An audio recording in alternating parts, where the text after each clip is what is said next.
HMDA మాజీ director Balakrishna కస్టడీకి court అనుమతి ఇవ్వడంతో ఏసీబీ దూకుడు పెంచింది.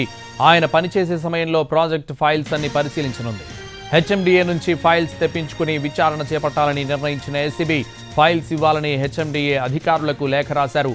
పుప్పాలగూడలోని 1000 కోట్ల రూపాయల ప్రాజెక్టు అనుమతుల్లో అవకతవకలు జరిగినట్లు ఏసీబీ అధికారులు అనుమానిస్తున్నారు.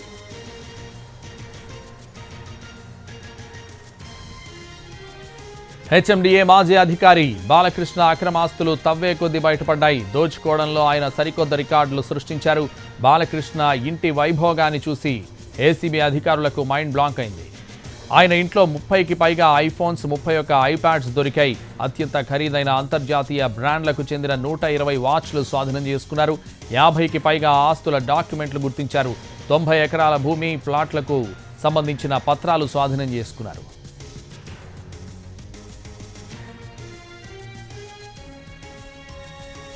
హెచ్ఎండిఏ మాజీ డైరెక్టర్ శివబాలకృష్ణ రిమాండ్ రిపోర్టులో సంచలన విషయాలు ప్రస్తావించింది ఏసీబీ. శివబాలకృష్ణ అక్రమాస్తులకు సంబంధించి 45 పేజీల రిమాండ్ రిపోర్టును నాంపల్లి కోర్టుకు సమర్పించింది ఏసీబీ.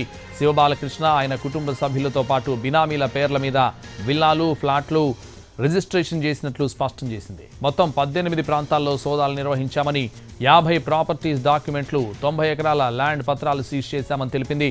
వీటి విలువ డాక్యుమెంట్ల ప్రకారం 5 కోట్లుందని, బహిరంగ మార్కెట్లో 10 రెట్లు ఎక్కువగా ఉంటుందని స్పష్టం చేసింది. ఇవి కాకుండా 99 లక్షల రూపాయల నగదు, ఖరీదైన 4 కార్లు, భారీగా బంగారు ఆభరణాలను సీజ్ చేసింది. బ్యాంక్ బ్యాలెన్స్ 58 లక్షల రూపాయలను ఫ్రీజ్ చేసింది. ఇంపోర్టెడ్ వాచ్లు, ఐఫోన్లు, గృహోపకరణాల విలువ 8,26 లక్షలుగా ఏసీబీ అధికారులు అంచనా వేశారు. ఇంకా 4 బినామీలను విచారించాల్సి ఉందని, ఇతర అధికారుల పాత్రపై దర్యాప్తు జరపాల్సి ఉందని కోర్టుకు తెలిపారు.